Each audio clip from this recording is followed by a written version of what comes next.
Welcome to Bat Therapy, mental health through the lens of comics and film.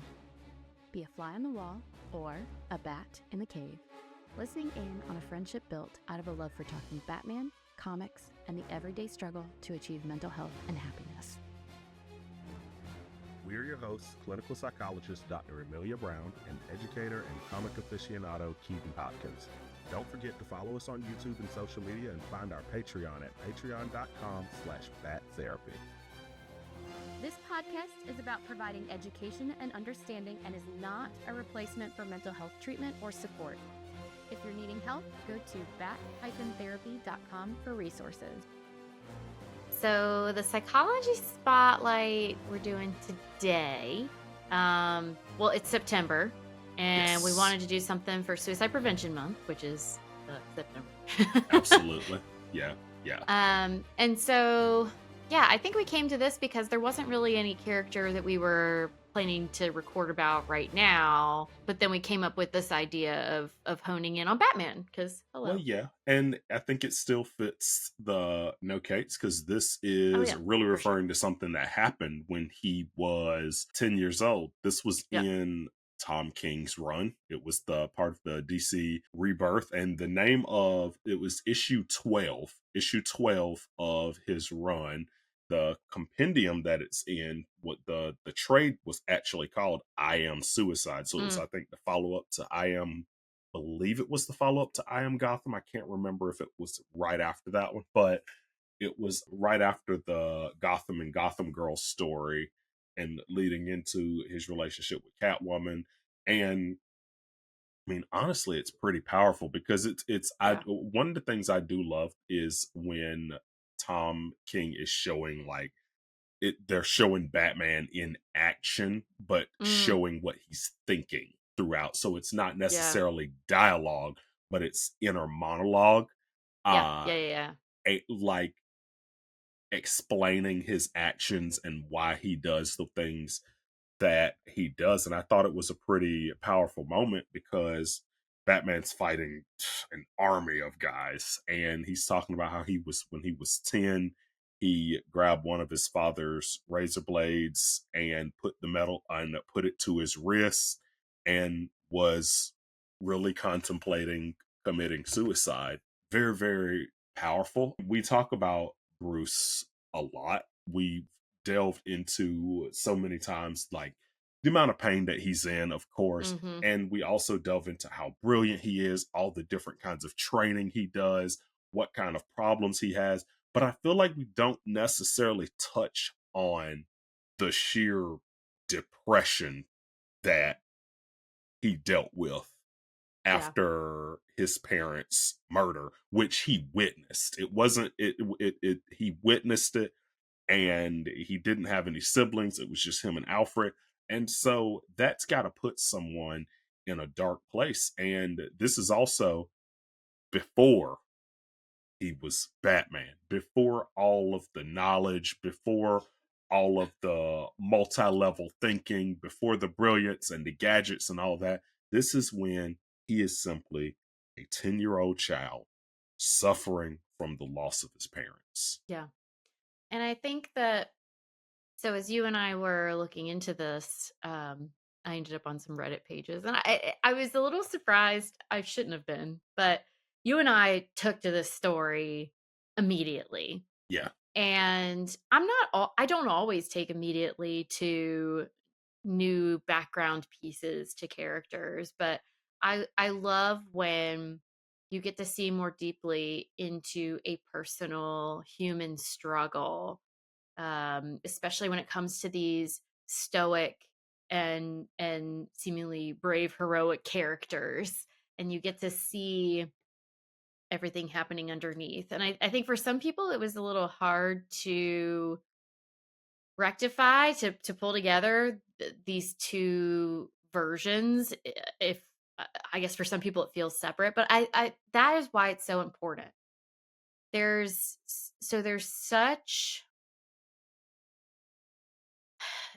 there's such a sense of seeming weak or seeming like there's something wrong with you or you failed in some way if you're struggling from a mental health perspective that can happen. And so I really love when these characters that we see as strong are shown as human Hmm. and trying to normalize a lot of these things. And I think it's hard for people to pull them together. I even saw one comment that talked about how this doesn't make any sense because we all know that Bruce Wayne is analytical and logical.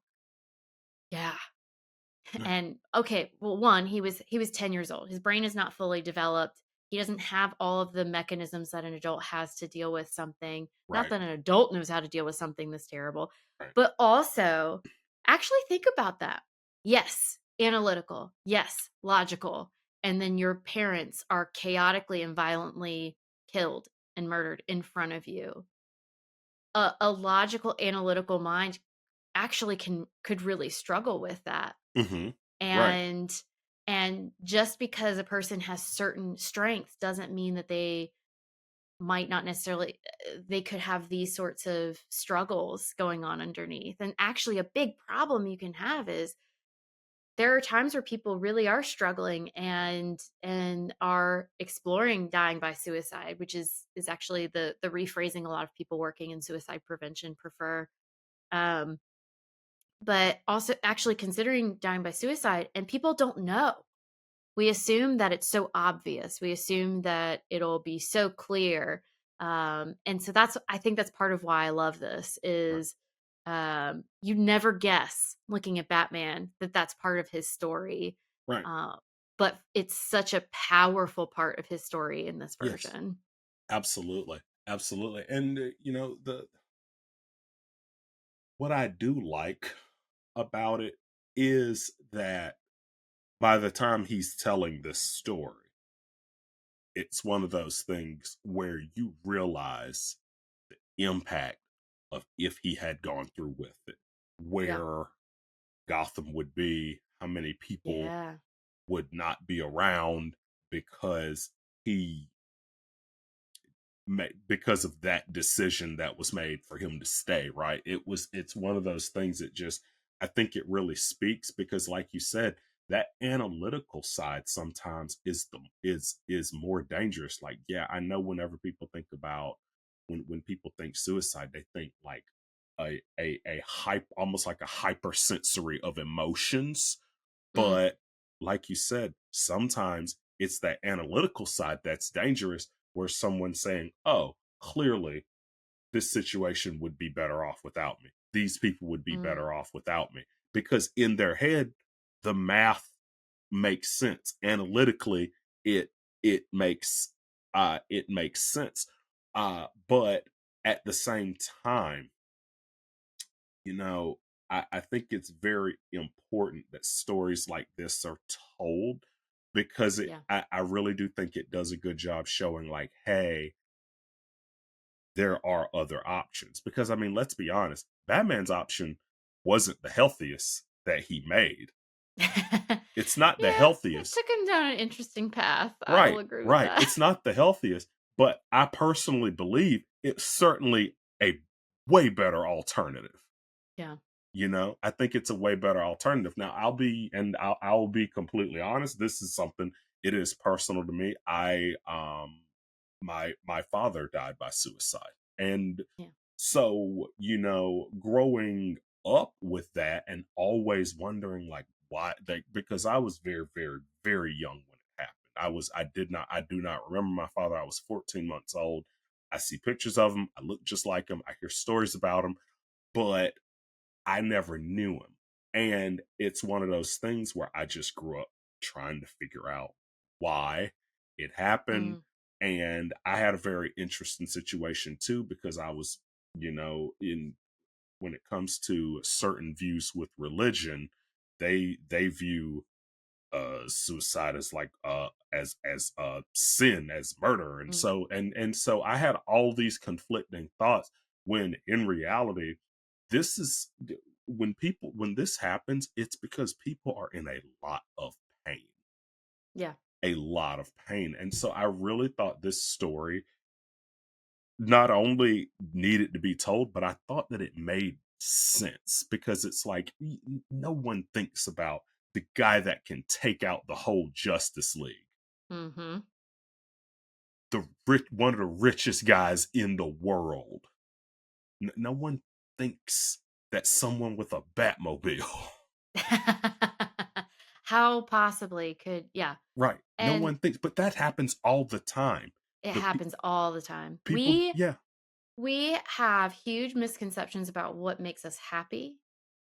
We we get stuck on what will or will not make us happy. We're not good at predicting those things.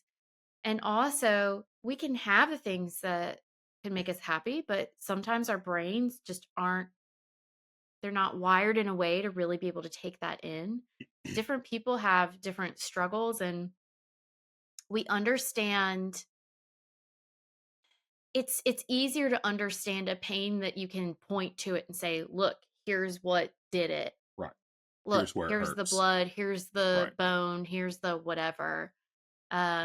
And I think to a certain extent, so there are countries where um, you can essentially die with. So we have certain states where you can die with dignity.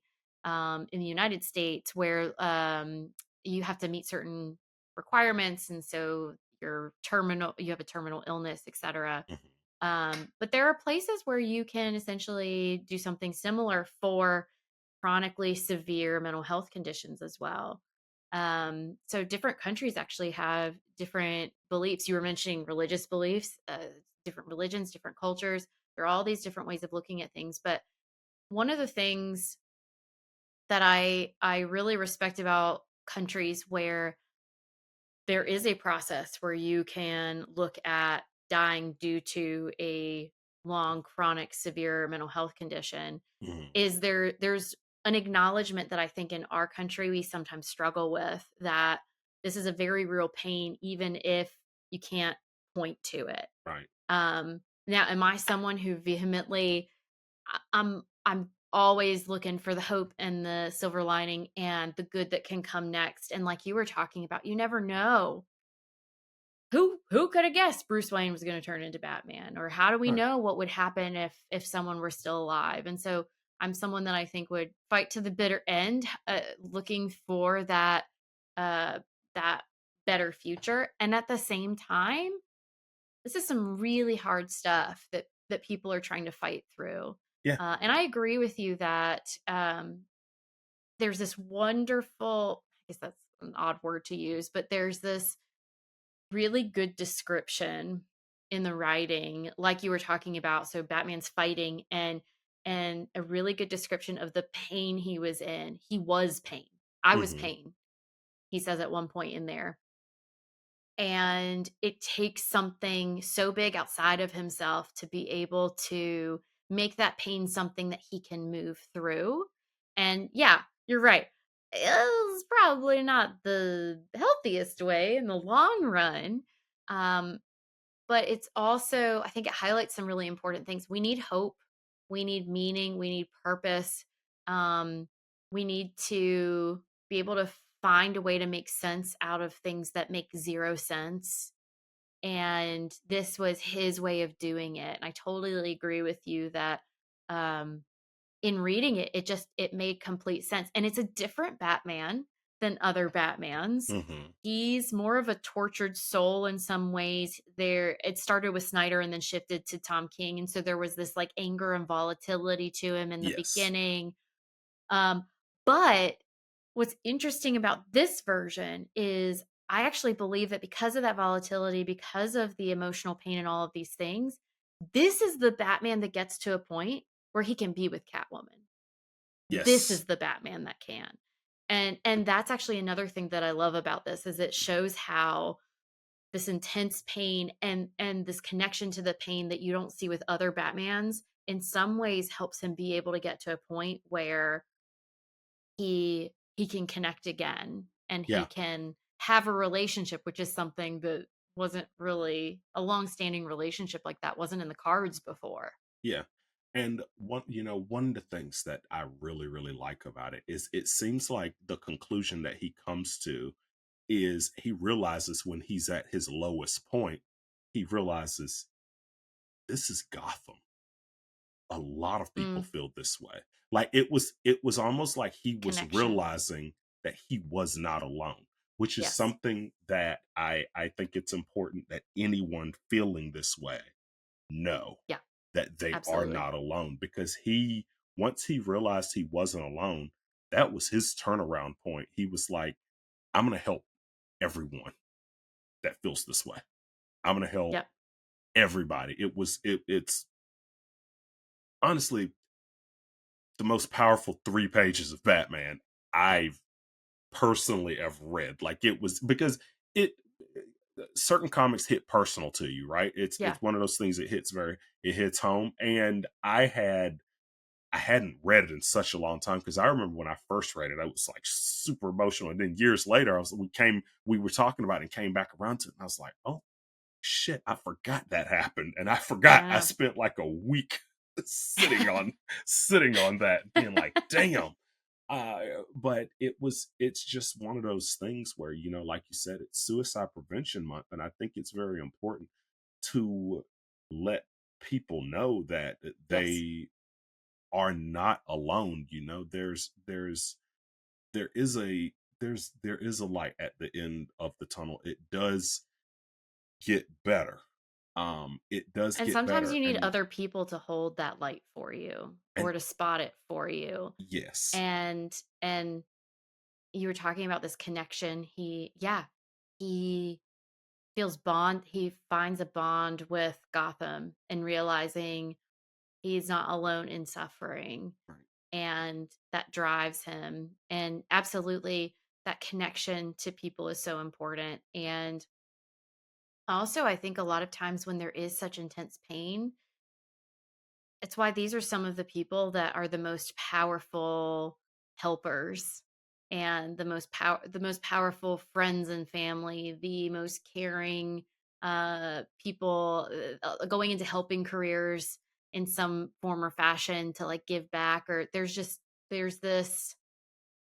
there's this intense connection to the people around you that I think is so hard in those moments to feel, but if you can make it through, can just be such a powerful thing. Because Yeah. yeah, the most superhuman of us all a lot of times have these backgrounds Yeah. like Batman.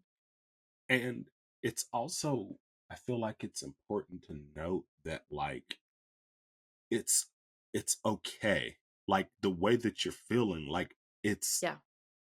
it happens, because so many times I feel like, whether and it can be because of transgressions, it can be because of addictions, but you can have this feeling where it's like, I you don't want to die, but you also just don't know how to live, right? Yeah. It's just such a painful place to be, where you just feel like it touches on. I really like what you touched on when you said it's not like a physical ache where you can touch and say, hey, that's it. But it's this feeling mentally where you're like, something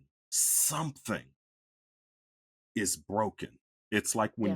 when you find a tiny screw on the floor in your house, and you're like, I don't know where this is from, but it belonged to something. But it's a problem. Yeah. Something is wrong, right? Yeah. That feeling is a feeling that I think everybody can resonate with. Yeah. And I think it's so important that people make sure to reach out and get help. And I'm so glad that they have that the crisis hotline now, 988, that people can I'm so glad they changed that. call. So it's Yeah, yeah, it's an not like easy, something. Yeah, quick number. Yes, the 988 number. yeah. And yeah, I'm so glad they made that change. Yes. Um and another resource that here in the United States is the National Alliance for Mental Illness, or NAMI. Okay. They have a lot of support groups for people with mental health conditions and also for the loved ones of It's really someone with a good. mental health condition, because sometimes you don't know how to help, and there's a lot that can come with that. And so finding those spaces where you can connect with people or find help, whether it's a crisis or whether it's I just need to talk to somebody. But yeah, you're so right. I'm glad you brought that up. I wanted to make sure that that we brought up some of those resources because Yes.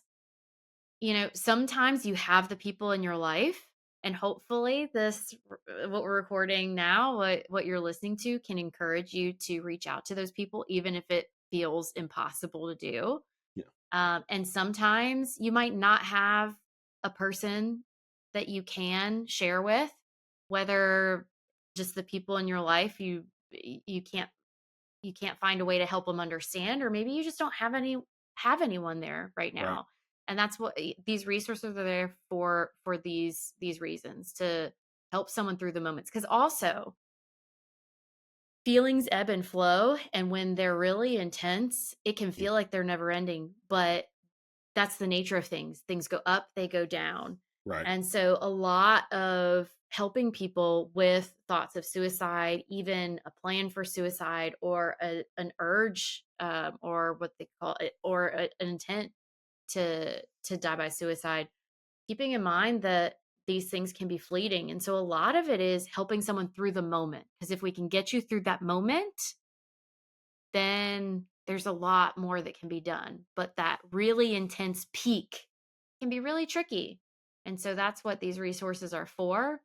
And if you've got people in your life that might be able to help, but you haven't tested them yet, hey, what do you have to lose? You can find out they're not a good fit, and then okay, I'll find someone else who can help me. Absolutely. There is help out there for everyone. Thanks for nerding out with us. I'm clinical psychologist Dr. Amelia Brown. And I'm educator and comic aficionado Keaton Hopkins. Check out my TV and movie reviews on YouTube at Team JVS. Check out our website at bat-therapy.com, our Bat Therapy YouTube channel, and follow us on social media. And don't forget our Patreon page at patreon.com/battherapy. See you next week. Same bat time, same bat channel.